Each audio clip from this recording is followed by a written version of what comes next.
نحمدہ ونصلی علی رسولہ الکریم اما بعد فاعوذ باللہ من الشیطان الرجیم بسم اللہ الرحمن الرحیم رب اشرح لی صدری ویسر لی امری واحلل عقدۃ من لسانی یفقہوا قولی۔ آج ہم 20ویں سپارے سے شروع کریں گے۔ 20ویں سپارے کا خلاصہ ہم مطالعہ کریں گے۔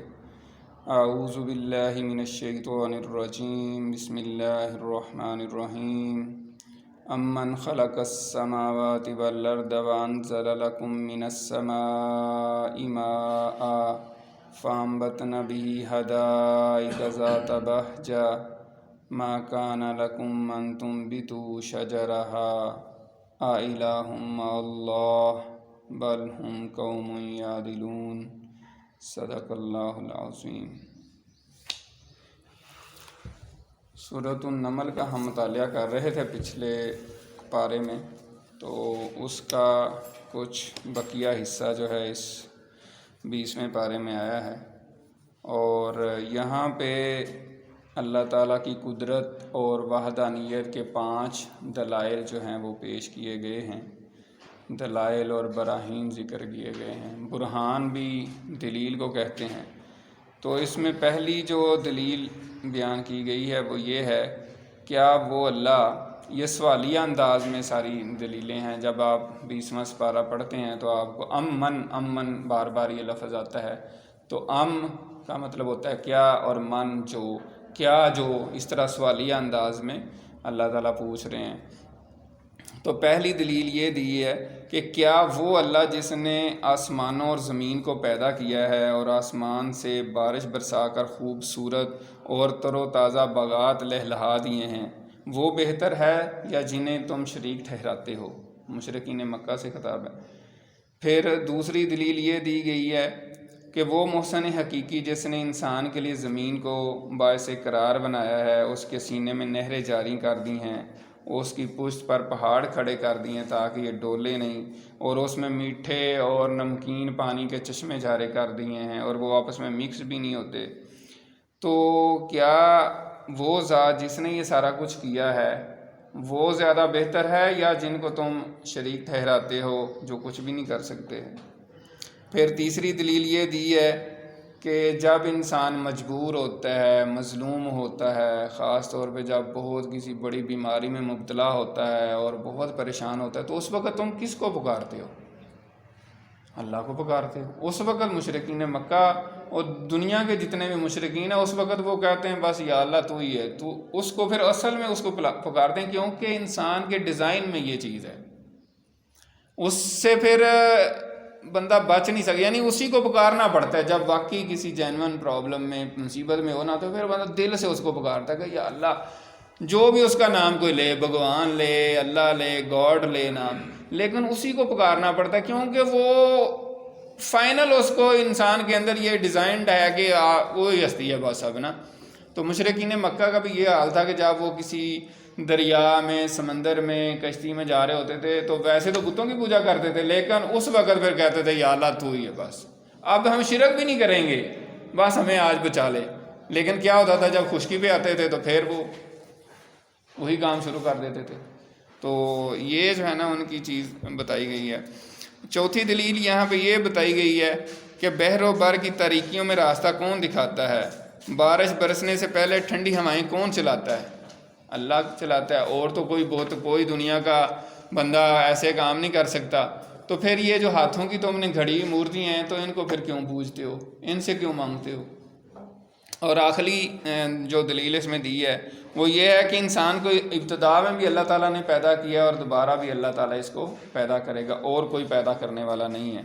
تو یہاں پہ بھی یہی کہا گیا کہ رب العالمین کے سوا کون ہے جس کو تم پیش کر سکو کہ یہ کام کر سکے؟ تو کوئی بھی نہیں ہے۔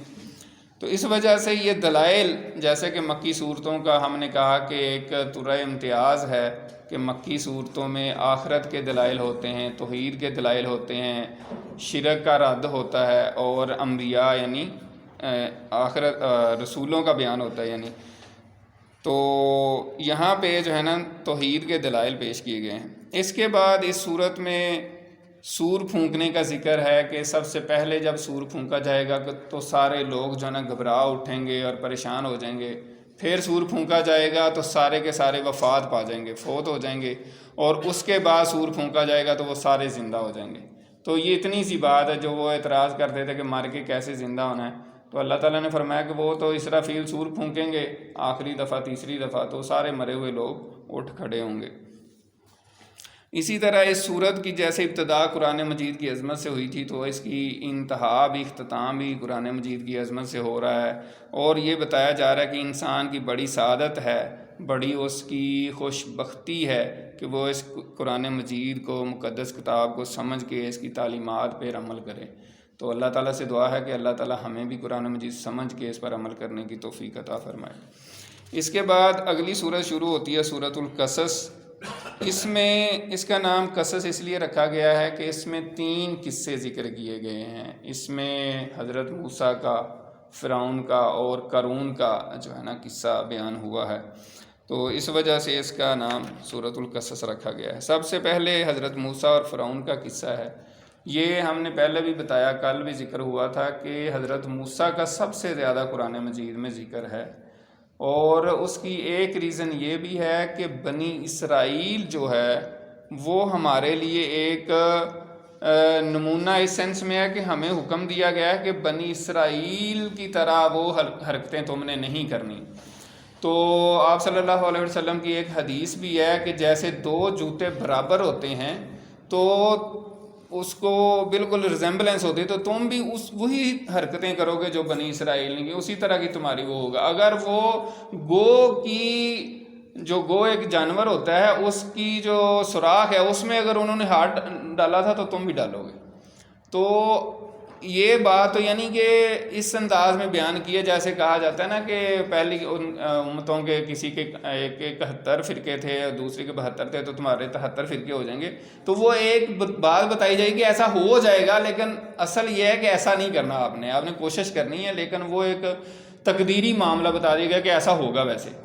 تو یہاں پہ بھی یہی بات ہے کہ حضرت موسیٰ علیہ السلام کا، بنی اسرائیل کا بار بار یہ سارا ذکر آتا ہے، تو آپ صلی اللہ علیہ وسلم کو بھی تسلی دینا مقصود ہے، اور ان کی امت نے جو جو چیزیں کی اس سے مسلمانوں کو تعلیم دینا مقصود ہوتی ہے. یہاں پہ آج کا جو حضرت موسیٰ علیہ السلام کا واقعہ ہے وہ بڑا تفصیلاً ہے اور ان کے بچپن سے شروع ہوتا ہے، اور اس میں یہ بھی ایک سبق ہے کہ اللہ تعالیٰ جس بندے کو بچانا چاہے، جس کو جہاں پہنچانا چاہے وہ پہنچا دیتا ہے. تو یہاں سے یہ بات بالکل ثابت ہوتی ہے. تو حضرت موسیٰ علیہ السلام جو ہے، فرعون جو ہے وہ بڑا طاقتور اور بڑا متکبر بادشاہ بنا ہوا تھا، تو اللہ تعالیٰ نے چاہا کہ اس کا جو ہے نا تختہ الٹ دیا جائے. تو اللہ تعالیٰ نے حضرت موسیٰ علیہ السلام کو پیدا کیا، حالانکہ وہ قتل کر دیتا تھا بچوں کو بنی اسرائیل کے، لیکن اللہ تعالیٰ نے حضرت موسیٰ کو بچا لیا. اور پھر پوری جو ہے ان کی کہانی ہے کہ کس طریقے سے حضرت موسیٰ علیہ السلام کی والدہ کو اللہ تعالیٰ نے القاء کیا. قرآن مجید میں وحی کا ہی لفظ آتا ہے، تو جو نبی نہیں ہوتا اس کو وحی کا لفظی مطلب ہوتا ہے خفیہ اشارہ. تو یعنی کہ ایک القاء یعنی دل میں خیال آ جانا فوری طور پہ کہ ایسے کر دو. تو یہ اللہ تعالیٰ کے نیک بندوں کو بھی اس طرح القاء تو ہوتا ہے، یعنی آئیڈیا جس کو آپ کہتے ہیں، بڑا اچھا آئیڈیا ہے ایک طرح سے. تو ان کو اللہ تعالیٰ نے القاء کیا کہ آپ جو ہے نا جب خطرہ محسوس کرو تو ان کو صندوق میں ڈال دیں اور دریا میں ڈال دیں. تو انہوں نے ایسے ہی کیا. پھر اللہ تعالیٰ نے ان کو یہ بھی تسلی دی کہ ہم آپ کو یہ واپس لوٹا دیں گے. تو وہ پھر ساری سٹوری ہے. پھر وہ گیا اور فرعون کے جو ہے نا محل کے پاس پہنچا. پھر حضرت آسیہ جو کہ مسلمان تھیں وہ انہوں نے پکڑ لیا، جو بعد میں حضرت موسیٰ پہ ایمان لی تھیں. تو پھر فرعون جو ہے نا پھر بھی قتل کرنا چاہ رہا تھا، لیکن اللہ تعالیٰ نے کہا کہ ہم نے، حضرت موسیٰ کو کہا کہ ہم نے آپ کی محبت لوگوں کے دلوں میں ڈال. جو بھی دیکھتا تھا وہ محبت کرنے لگتا تھا. اس نے قتل نہیں کیا. پھر وہ پرورش کرنا شروع ہو گئے وہاں پہ. تو اس طریقے سے پھر وہاں پہ جو ہے نا ان کی والدہ بے چین تھیں. انہوں نے ان کی بہن کو ساتھ ساتھ بھیجا. وہ ذرا جیسے خفیہ طریقے سے بندہ کسی کو فالو کرتا ہے، وہ ساتھ ساتھ جا رہی تھیں غیر محسوس انداز میں، اور ان کو کہا، جب کسی کا دودھ نہیں پیا حضرت موسیٰ علیہ السلام نے، تو پھر انہوں نے کہا کہ میں آپ کو ایک عورت بتاتی ہوں جس کا یہ دودھ پی لے گا. تو پھر وہ جو ہے نا حضرت موسیٰ اپنی والدہ کے پاس واپس آ گئے اور ان کا جو ہے نا دل مطمئن ہو گیا، ورنہ وہ شاید راز فاش کر دیتی. آخر کار پھر حضرت موسیٰ علیہ السلام اسی طرح جوان ہوئے تو پھر ایک قبطی یعنی آل فرعون میں سے ایک بندہ ان سے قتل ہو گیا. پھر وہ کوئی ان کا جاننے والا چاہنے والا تھا، حضرت موسیٰ کے خیر خواہ تھا، اس نے بتایا کہ آپ کو تو قتل کرنے کا مشورہ ہو رہا ہے، آپ یہاں سے نکل جائیں. تو پھر حضرت موسیٰ علیہ السلام مدین چلے گئے. وہاں پھر پہنچے تو بے یارو مددگار، نہ کوئی جان نہ پہچان نہ کوئی رشتہ دار. تو وہاں بیٹھے ہوئے تھے درخت کے نیچے. تو کنویں کے پاس پہنچے تو وہاں پہ لوگ پانی پلا رہے تھے جانوروں کو. تو 2 لڑکیاں آئیں بعد میں، تو وہ کھڑی رہیں. تو حضرت موسیٰ نے پوچھا کہ آپ کیوں کھڑی؟ تو انہوں نے کہا کہ جب تک سارے لوگ نہیں چلے جاتے ہم نہیں پانی پلا سکتی، کوئی بچا کھچا ہے تو ہم پھر ہی پلا سکتی ہیں. تو انہوں نے ان کی ہیلپ کر دی اور ان کے جانوروں کو پانی پلا دیا، اور پھر نیچے بیٹھ کے جا کے درخت کے اور دعا کی. اور یہ دعا بڑی ہی اہم ہے، یہ یاد رکھیے گا، یہ یاد کر لیں. یہ جو ہے نا دعا، جس کو بھی کوئی مسئلہ درپیش ہو، رزق کا مسئلہ درپیش ہو، کوئی بھی پریشانی ہو، اس دعا اتنی یہ جامع ہے کہ اس میں ہر چیز ہی آ جاتی ہے. کہ وہ حضرت موسیٰ علیہ السلام نے کہا کہ یا اللہ یا رب میں تیری عطا کا فقیر اور محتاج ہوں، یعنی تو جو بھی مجھے عطا کرے میں اس کا فقیر، یعنی میرے پاس کچھ بھی نہیں ہے، نہ میرے پاس روزگار ہے، نہ میرے پاس گھر ہے، نہ بیوی بچے ہیں، کچھ بھی نہیں ہے. تو یا اللہ تو جو مجھے عطا کرے میں اس کا فقیر ہوں. یہ الفاظ جو ہے نا آپ دیکھ سکتے ہیں صورت میں. تو یہ دعا جو ہے نا بڑی اہم. تو انہوں نے جب دعا کی تو پھر وہ گھر جا کے انہوں نے اپنے والد کو حضرت شعیب علیہ السلام کو بتایا. پھر ان کو بلا لیا حضرت موسیٰ کو، اور پھر اس کے بعد جو ہے نا ان کے ساتھ ایگریمنٹ ہوا کہ آپ میری بکریاں چرائیں. اتنے سال تو اپنی بیٹی کی بھی شادی جو انہوں نے کہا کہ میں کر دیتا ہوں. تو پھر اس طریقے سے حضرت موسیٰ علیہ السلام نے وہاں 8 یا 10 سال بکریاں چرائیں اور ان کی شادی ہو گئی. پھر جب اپنی بیوی بچوں کو لے کر آ رہے تھے تو سردی کا موسم تھا، تو جنگل میں جب گزر رہے تھے تو انہوں نے دور آگ دیکھی. وہاں پہنچے تو وہاں ان کو نبوت مل گئی. اللہ تعالیٰ نے کہا کہ یہ میں ہوں موسیٰ علیہ السلام.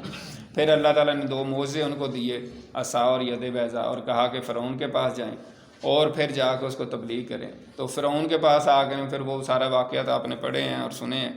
تو پھر فرعون جو ہے نا نہیں مانا. تو پھر انہوں نے جب اپنی بنی اسرائیل کو لے کر نکلے ہیں تو وہ پیچھے آیا اور اس کو اللہ تعالیٰ نے غرق کر دیا.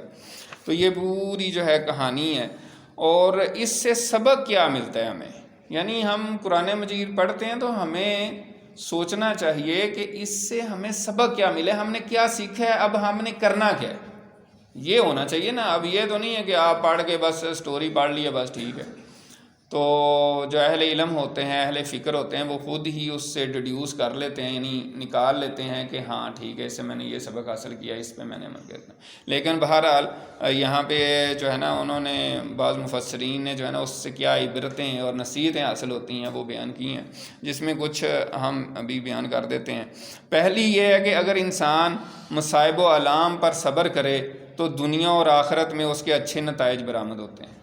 یہ ہم پہلے بھی پڑھ چکے ہیں حضرت یوسف علیہ السلام کے قصے میں بھی، کہ مصائب جو آتے ہیں اس پہ صبر بندہ کرے تو وہ آپ کے لیے خیر کا باعث بن جاتے ہیں. بس آپ ڈٹے رہیں.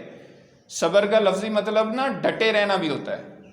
یہ نہیں ہوتا کہ آپ کو کوئی تھپڑ مارے تو اس پہ آپ کو، یعنی کسی بھی نیک کام میں، مصائب میں، مشکلات میں آپ ڈٹ جائیں. بس کہ میں نے بس شکست نہیں کھانی، ہمت نہیں ہارنی، سرنڈر نہیں کرنا. ہاں نیک کام ہو، اچھا کام ہو، اس میں یہ نہیں ہے کہ کسی کے ساتھ خواہ مخواہ لڑائی کرنی ہے تو آپ ڈٹ جائیں، یا کوئی 2 نمبری کا کام ہے تو اس پہ کہیں نہیں جی بس میں نے، اگر آپ نے کوئی بات کر دی ہے دوسرا بندہ کہہ رہا ہے کہ یار یہ آپ بات جو کر رہے ہیں یہ غلط ہے، آپ کہیں گے نہیں میں تو اب ڈٹ گیا ہوں. یہ نہیں اس کا مطلب یہ ہے کہ حق پہ استقامت اختیار کرنا، اللہ کے دین پہ، صحیح بات پہ، مشکلات آئیں تو اس پہ ڈٹ جانا. تو یہ اس کا مطلب ہے. اس کے بعد دوسرا جو اس میں سبق نکلتا ہے، جو شخص اپنے معاملات میں اللہ پر بھروسہ رکھتا ہے تو اللہ تعالیٰ اس کی مشکلات ضرور آسان کر دیتا ہے. یعنی من یتوکل علی اللہ فہو حسبہ، جو اللہ پہ بھروسہ کرتا ہے اللہ اس کے لیے کافی ہو جاتا ہے. تیسرا اس میں یہ ہے کہ جس کا معاملہ حق کے ساتھ عشق تک، یعنی اللہ تعالیٰ کے ساتھ جس کا معاملہ عشق تک پہنچ جاتا ہے اس کے لیے باطل کی بڑی سے بڑی طاقت بھی ہیج ہوتی ہے. وہ پھر پرواہ نہیں کرتا، کہتا ہے یار جو کرنا کر لو. تو حضرت موسیٰ نے ایسے کیا، اب اتنے بڑے فرعون کے پاس چلے گئے، وہ ان کو کوئی مسئلہ نہیں تھا، کوئی ڈرے نہیں ہے۔ چوتھا یہ کہ اگر کوئی بندہ حق کا پرچم لے کر پوری استقامت کے ساتھ کھڑا ہو جائے تو دشمنوں ہی کے گروہ سے اس کے حمایتی پیدا کر دیے جاتے ہیں۔ یعنی اللہ تعالیٰ کی قدرت سے اگر وہ حق کا پرچم لے کر کھڑا ہو جائے، استقامت کے ساتھ ڈٹا رہے، تو جو اس کے مخالفین ہوتے ہیں اسی میں سے اللہ تعالیٰ کوئی نہ کوئی اس کا ہمدرد پیدا کر دیتا ہے۔ یہ اس کہانی سے یہ بھی ثابت ہوتا ہے۔ اور وہ بندہ جس نے کہا تھا کہ آپ یہاں سے نکل جائیں، آپ کے قتل کا مشورہ ہو رہا ہے، وہ ظاہر ہے وزیروں اور بڑے سرداروں کے پاس سے ہو گیا تھا اس کو، یعنی وہ ہائی لیول کا بندہ تھا، تو وہ خیر خواہ تھا حضرت موسیٰ علیہ السلام کا، تو اس نے کہا بس نکلیں آپ یہاں سے، یہ بڑا خطرناک پلان بن رہا ہے آپ کے خلاف، تو وہ نکل گئے۔ پھر پانچواں یہ کہ جس کے دل میں ایمان پیوست ہو جائے وہ ایمان کی خاطر سب کچھ یہاں تک کہ جان بھی قربان کرنے کے لیے تیار ہو جاتا ہے، لیکن یہ شرط یہ ہے کہ ایمان دل میں مضبوط ہو جائے۔ اور چھٹا پوائنٹ اس میں یہ ہے کہ غلامی کا سب سے بڑا برا نتیجہ جو ہوتا ہے نا، انسان کے اندر سے عزم اور ہمت ختم ہو جاتی ہے، بندے کے اندر جرأت ختم ہو جاتی ہے، بندہ جو ہے نا بزدل ہو جاتا ہے۔ اور اس کی واضح دلیل جو ہے وہ بنی اسرائیل کو جب لے کر گئے ہیں حضرت موسیٰ علیہ السلام، تو وہاں پہ جب کہا ہے فلسطین میں عمالقہ کے خلاف جنگ کرنی ہے، تو انہوں نے کہا کہ موسیٰ علیہ السلام ہم سے تو نہیں جنگ ہوتی، آپ اور آپ کا رب جائیں، فاذهب انت وربك فقاتلا انہا ہنا قاعدون، ہم تو یہاں بیٹھے ہیں بھائی، ہم سے تو نہیں لڑا جاتا۔ تو یہ غلامی میں رہ کے بندے کا یہ حال ہو جاتا ہے، اور اسی وجہ سے پھر اللہ تعالیٰ نے ان کو 40 سال اس صحرا میں پھرایا، اور ان کی جو نئی جنریشن پیدا ہوئی اس کو پھر جو ہے نا ایسی ٹریننگ دی گئی، تو انہوں نے جا کے پھر وہ فتح کیا۔ اور اس پہ بھی علامہ اقبال رحمۃ اللہ علیہ کا مجھے شعر بھی یاد آ گیا ہے کہ فطرت کے مقاصد کی کرتا ہے نگہبانی، یا بندہ صحرائی یا مرد کوہستانی۔ تو جنریشنز کا جو ہے نا یہ بھی بڑا ایک سیریس مسئلہ ہے کہ جو جنریشن ایک خاص ایٹماسفیئر میں پلی بڑھی ہو، جو کسی کام کی نہ ہو، تو ہمیں سوچنا چاہیے کہ ہم اگلی جنریشن کے بارے میں سوچیں کہ اس کو ایسا ٹرین کر دیں، اس کے اندر ایسی انرجی بھر دیں، اس کے اندر ایسا پوٹینشل بھر دیں، اس کے اندر غیرت ایمانی، غیرت اسلامی بھر دیں کہ وہ جب اوپر بڑی ہو نا تو پھر وہ کسی کی پرواہ نہ کرے۔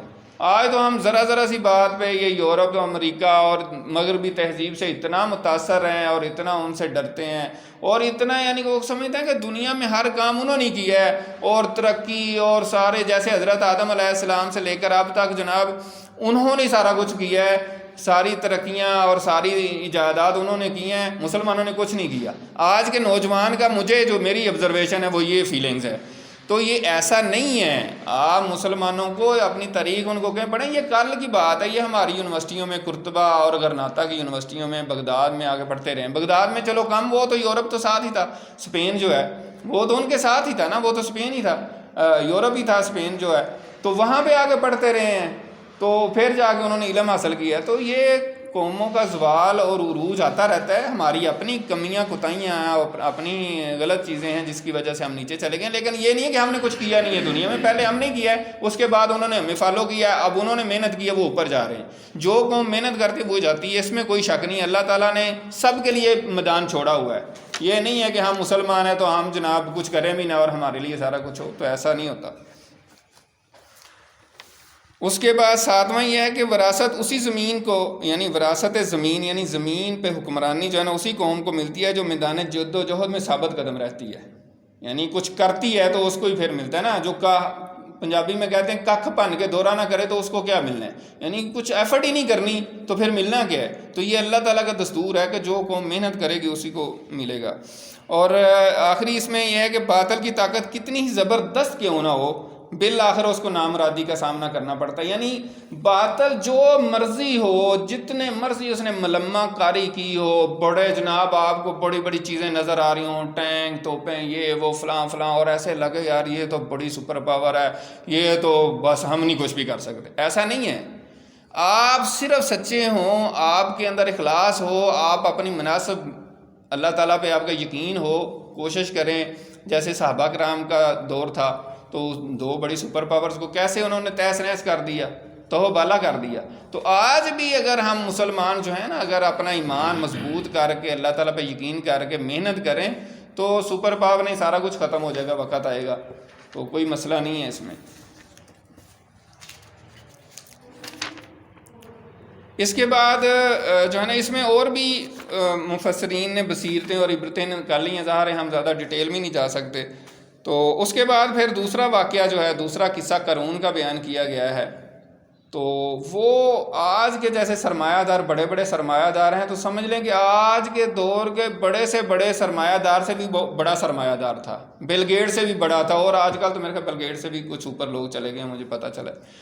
تو کیوں بڑا تھا؟ اس کا جو خزانے تھے نا، اس کی چابیاں ایک بڑی لوگوں کی جماعت جو ہے وہ بڑی مشکل سے اٹھا سکتی تھی۔ صرف خزانوں کی چابیاں، خزانے نہیں، چابیاں صرف، اتنے اس کے خزانے تھے۔ تو بہرحال تھوڑی سی میں وضاحت کر دوں، مجھے بھی بڑا ہوتا تھا کہ یار چابیاں اتنی پوری جماعت چابیاں نہیں اٹھا سکتی، کس طرح؟ اس میں یہ ہے کہ چابیاں پہلے زمانوں میں اس طرح کی نہیں ہوتی تھی کہ اتنی سی چابی اور وہ آپ لگا لیں، وہ بڑے بڑے یعنی دروازوں کے آگے جو کواڑ سے لگاتے تو پورے اتنے، یعنی میرے ہاتھ سے اس طرح لوہے کے وہ ہوتے تھے، تو وہ یعنی ایک طرح سے چابیاں سمجھ لیں، تو اس سے آپ کو تھوڑی سی سمجھ آ جائے گی۔ تو بہرحال اس کے پاس بہت بڑے خزانے تھے۔ حضرت موسیٰ علیہ السلام نے اس کو کہا کہ یار مال و دولت پہ، اور بعض مفسرین نے بتایا کہ وہ حضرت موسیٰ علیہ السلام کے خاندان میں بلکہ کزن تھا، یعنی چچا کا بیٹا تھا قارون۔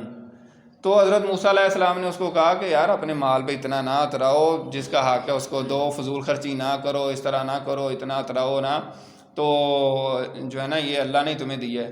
تو وہ کہتا ہے نہیں، یہ تو میں نے اپنے علم سے حاصل کیا ہے، میرے پاس نالج ہے، میرے پاس یہ جو ہے نا میں نے ٹیکنیک سیکھی ہے، اور یہ میرے پاس فلاں ہے، تو میں نے تو اللہ تعالیٰ نے نہیں، یہ میں نے اپنے علم سے حاصل کیا ہے۔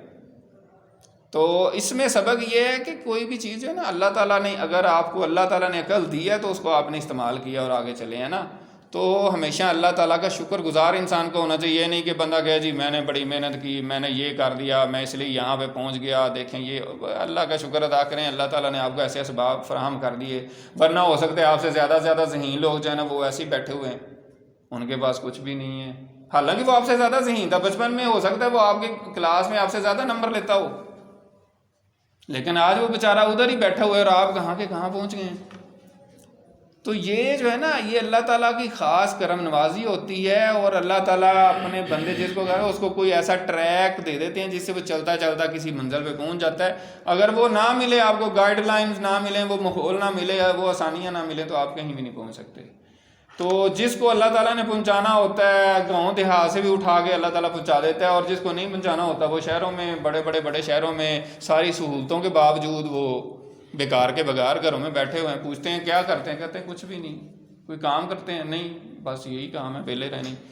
تو یہ جو چیز ہے یہ اللہ تعالیٰ کا فضل ہوتا ہے۔ تو بہرحال اب یہ قارون جو ہے اتنا استنطراق اور اتنا جناب بڑے، جب نکلتا تھا اپنے ایک بڑے خاص انداز سے اور لاؤ لشکر کے ساتھ اور بڑی شان و شوکت کے ساتھ، تو جو دنیا پرست لوگ تھے، دنیا سے محبت کرنے والے، جیسے آج کے دور میں ہم سب ہیں، ٹھیک ہے، معذرت کے ساتھ، یعنی میں اپنے آپ کو بھی سمجھتا ہوں ہم سارے اس طرح ہیں، اللہ تعالیٰ ہمیں دین کی زیادہ محبت عطا فرمائے دنیا کی بجائے۔ تو لوگوں نے کہا یار یہ دیکھو یار زبردست، یار کیا بات ہے، بڑا یار کیا بات ہے یار، کبھی ہمارے پاس بھی اس طرح دولت ہو، یہ بڑی یار بات ہے۔ تو جو نیک لوگ تھے انہوں نے کہا کہ نہیں، اس طرح نہ کہو، یہ تو اللہ تعالیٰ کا غضب ہو سکتا ہے، یہ تو اللہ تعالیٰ کی بات نہیں مانتا اور اللہ کے راہ میں خرچ نہیں کرتا اور اس طرح۔ تو پھر اللہ تعالیٰ نے کیا کیا؟ اللہ تعالیٰ کہتے ہیں ہم نے اس کو اور اس کے گھر سمیت ہی زمین میں دنسا دیا، اور وہ قیامت تک دنستا رہے گا۔ پھر اگلے دن جب وہ دنسا تو پھر وہ جو لوگ کہہ رہے تھے وہ کہتے ہیں شکر ہے یا اللہ، اللہ تعالیٰ نے ہمیں بچا لیا ہے، ہم تو ایسے ہی کہہ رہے تھے۔ تو یہ اس کا قصہ ہے۔ تو یہاں پہ پھر اللہ تعالیٰ نے اس قصے کے بعد جو ہے نا مسلمانوں کی ایک نصیحت کی ہے کہ آخرت کا گھر ہم نے ان لوگوں کے لیے تیار کر رکھا ہے جو ملک میں بڑا بننے اور فساد کا ارادہ نہیں رکھتے، اور انجام تو پرہیزگاروں ہی کا ہے۔ یعنی آخرت جو ہے نا ان لوگوں کے لیے جو زمین میں اپنے آپ کو بڑا نہ بنائے، زمین میں جیسے فرعون فساد مچاتا تھا۔ پھر فساد کا مطلب ہوتا ہے کہیں پہ بھی دھنگا مشتی اور فساد کی صورتحال پیدا کرنا، لوگوں کے ساتھ پھڈے کرنا، اور کہیں پہ بھی ایسے معاملات کرنا جس سے لوگ پریشان ہوں۔ تو یہ ایک بہت بڑی بیماری ہے بڑا بننے کی، اور یہ تکبر ہے، اور اس سے اللہ تعالی ہم سب کو بچائے۔ اور آخر میں جو ہے نا سورت کے یہی بیان جو ہے کہ آخری جو بچنے والی چیز ہے وہ اللہ تعالیٰ کی ذات ہے. ہر چیز نے فنا ہو جانا ہے, ہر انسان نے مر جانا ہے, کوئی بھی جن ہے, انسان ہے, فرشتے ہیں, سب نے فنا ہونا ہے, واحد اللہ کی ذات باقی رہ جائے گی. تو اللہ تعالیٰ سے دعا ہے کہ اللہ تعالیٰ ہمیں جو ہے نا فکر آخرت عطا فرمائے اور جو ہے نا بڑا بننے کی کوئی بھی کسی بھی قسم سے بچائے. آگے سورۃ العنکبوت ہے. عنکبوت جو ہے وہ مکڑی کو کہتے ہیں, اور یہاں پہ اس سورت کا نام جو ہے مکڑی یعنی عنکبوت اس وجہ سے رکھا ہے کہ وہ آخر میں آئے گا اس کا بیان. اس سورت کا موضوع یہ ہے کہ اللہ تعالیٰ کی طرف سے آزمائشیں آتی ہیں, یہ اس کا جو ہے نا موضوع ہے. تو یہ اللہ تعالیٰ کی پرانی سنت ہے, پرانا طریقہ ہے. اللہ تعالیٰ نبیوں کو آزماتا رہا ہے, نیک لوگوں کو آزماتا رہا ہے, اور اس کا مقصد یہ ہوتا ہے کہ کھرے اور کھوٹے کو علیحدہ کر دے, مومن اور منافق کو علیحدہ کر دے. آزمائشیں اس وجہ سے آتی ہیں, جن کا ایمان نہیں ہوتا وہ بھاگ جاتے ہیں, اور اگر دین میں فائدہ ہو تو اس میں وہ رہتے ہیں, اور اگر فائدہ نہ ہو تو وہ بھاگ جاتے ہیں, اور ایون کے مرتد ہو جاتے ہیں. وہ کہتے ہیں نہیں جی اس میں کوئی فائدہ نہیں ہے, تو پریشانی ہے تو کیا کرنا ہے. تو یہی اللہ تعالیٰ تو چیک کرنا چاہ رہا ہوتا ہے کہ یار میرے اوپر ان سین یعنی کہ غیب کے طور پہ کون ایمان رکھتا ہے. ایمان بالغیب یہی ہے نا. اگر ہر چیز ہمارے سامنے آ جائے, فرشتے بھی آ جائیں, اللہ بھی سامنے نظر آ جائے, تو پھر کس چیز کا ایمان؟ ایمان تو ہے ہی غائب. تو یہ اصل میں آزمائشیں آتی ہیں, اور آخر کار جو ہے اللہ تعالیٰ فرماتے ہیں کہ انجام کار اہل حق ہی غالب آتے ہیں. جب بھی کبھی دو باطل کا اور حق کا ٹکراؤ ہوگا, اور جب بھی آزمائش آئے گی, تو آخر کار انجام کے طور پہ اللہ تعالیٰ اپنے نیک بندوں کو ہی فتح دیتے ہیں, اور انجام کار وہی غالب آتے ہیں. اس میں ساتھ ساتھ باقی انبیاء کا بھی ذکر ہے, حضرت نوح, حضرت ابراہیم, موسیٰ, حضرت ہارون وغیرہ کا ذکر ہے. اور آخر میں جو میں نے کہا کہ مکڑی کا جالا, تو آخر میں جو ہے نا وہ بتوں کی جو پوجا کرتے تھے مشرکین, تو ان کو مکڑی کے جالے سے تشبیہ دی گئی ہے کہ جس طریقے سے مکڑی کا جالا ہوتا ہے وہ نہ تو بارش سے بچاؤ کر سکتا ہے کسی کا, نہ وہ تیز آندھی یہ طوفان ہے تو وہ ختم ہو جائے گا, یعنی دھوپ سے نہیں بچا سکتا, کچھ بھی نہیں. کمزور ترین گھر جو ہے نا اللہ تعالیٰ نے فرمایا کہ مکڑی کا گھر ہوتا ہے. تو یہ جو بت ہیں اور یہ جن کی یہ پوجا کرتے ہیں, وہ بھی ان کو نہ کوئی نفع دے سکتے ہیں, نہ نقصان سے بچا سکتے ہیں, تو پھر یہ کیوں اس کو پوجتے؟ تو یہ بڑی اچھی مثال سے اللہ تعالیٰ نے بیان کر دیا ہے کہ یہ تمہارے بتوں کی مثال تو مکڑی کے جالے کی طرح ہے, کوئی حیثیت نہیں ہے, مطلب ہے. تو اللہ تعالیٰ ہمیں ہر طرح کے شرک سے بچائے. تو یہ پارہ ہمارا مکمل ہو گیا.